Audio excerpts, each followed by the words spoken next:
Good afternoon mga guys. Ito nagawa namin scratch pin para sa kondisyonin natin ng mga manok. Ito na siya ngayon, nasa gitna. Ito yung purma natin.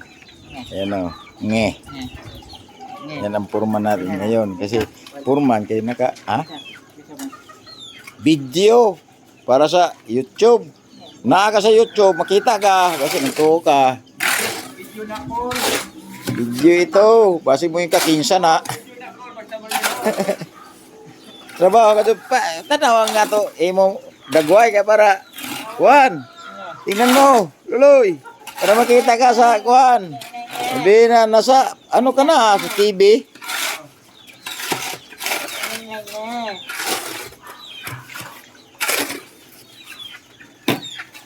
So guys, wala nang kutsara. Mindset na lang daw. Mindset na lang daw yan. Ayan, ang ginawa ni Maki Boy. Mindset na lang daw yun.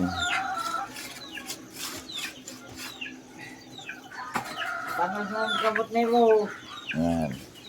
So guys, ang gap natin nasa 120 by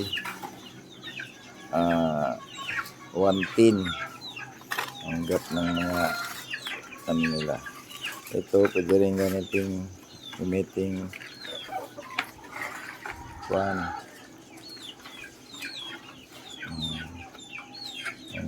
natin na flying fin.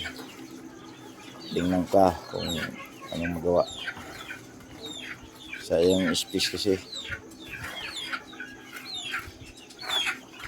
alam mo natin yung mga backyard lang tayo, maliliit yung mga area, so dito lang muna tayo, minimize natin yung space habang hindi pa tayo nakakuha ng maluwag-luwag na lupi. Dito kasi sa Lapu-Lapu guys, sobrang mahal ang lote dito.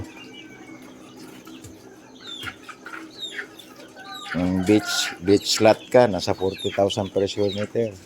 Pag commercial lot ka nasa 50,000. Ganon kamahal ang Lapu-Lapu. Kaya minimize tayo ng space.